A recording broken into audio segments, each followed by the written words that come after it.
Assalamualaikum warahmatullahi wabarakatuh. Saya Isma Nur Habibah, NPM 1006061161114, Fakultas MIPA, Program Studi Statistika.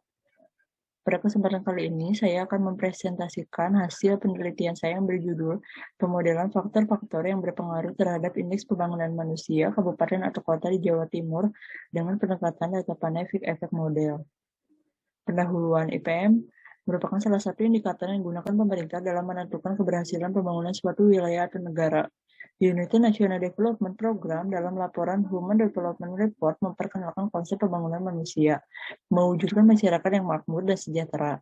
Pemerintah terus melakukan pembangunan di segala aspek pendidikan, kesehatan, dan kehidupan hidup layak. Panefik Efek mengasumsikan bahwa intercept slope dari persamaan regresi model dianggap konstan antar unit cross section maupun atau unit time series. Ketika menentukan unit cross section atau unit time series, yaitu dengan memasukkan variabel dummy untuk mengizinkan terjadinya perbedaan nilai parameter yang berbeda-beda, baik lintas unit cross section maupun atau unit time series.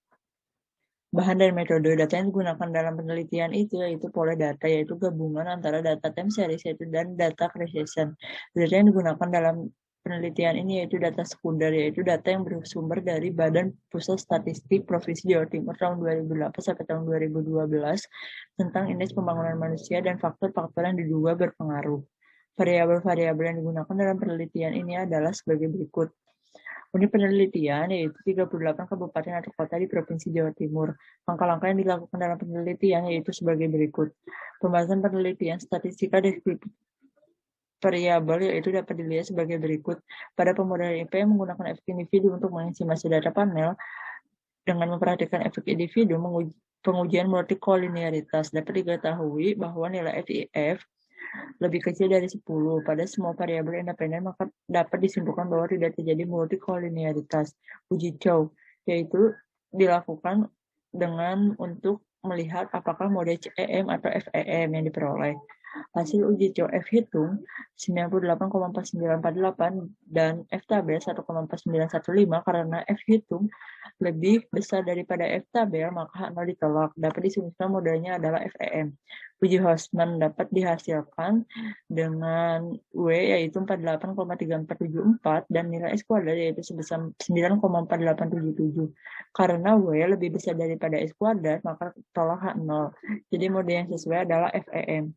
Uji LM yaitu perhitungan diperoleh nilai S kuadrat sebesar 23,75 sedangkan dengan alfa 0,05 didapatkan S kuadrat tabel sebesar 9,4877. Diketahui bahwa nilai S kuadrat hitung lebih besar daripada S kuadrat tabel, yaitu dengan tolak H0 dapat disimpulkan bahwa strukturnya belum homogen, sehingga dalam mengestimasi digunakan FEM cross section weight. Uji signifikasi parameter, uji serentak, yaitu didapat nilai F hitung dengan hasil 103,8650, nilai F tabel 2,6531 karena F hitung lebih besar daripada F tabel maka H0 ditolak. Dapat disimpulkan bahwa hubungan antara semua variabel independen dan variabel dependen berpengaruh signifikan. Dilakukan uji parsial untuk mengetahui hubungan antara variabel dependen dan secara individu terhadap variabel dependen dengan hasil estimasi model FEM sebagai berikut.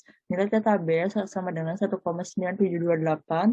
Berdasarkan tabel di atas dapat diketahui bahwa semua terhitung lebih besar daripada T tabel maka H0 ditolak. Dengan p-value masing-masing variabel lebih kecil dari alfa 0,05 maka tolak H0. Dapat disimpulkan bahwa APS, AKB, SARPES, dan PE berpengaruh signifikan terhadap IPM.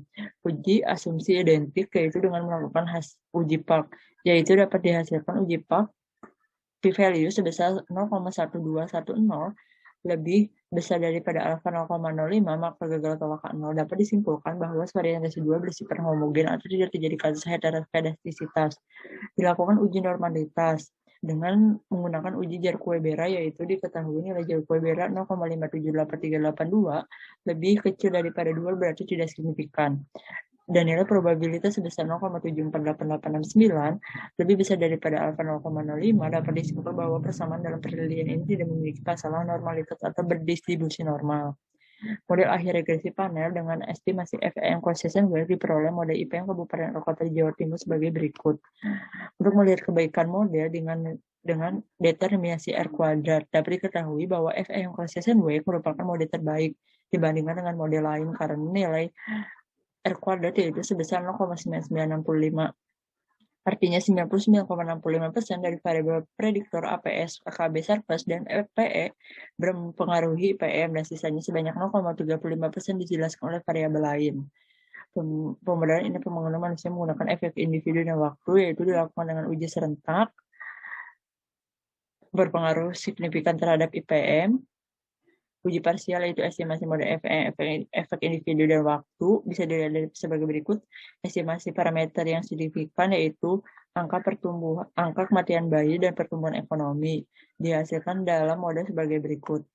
Kesimpulannya yaitu dengan melakukan estimasi FEM, consistent wave efek individu diperoleh model IPM sebagai berikut, yaitu variabel prediktor yang berpengaruh secara signifikan yaitu angka partisipasi sekolah, angka kematian bayi, jumlah sarana kesehatan, dan pertumbuhan ekonomi.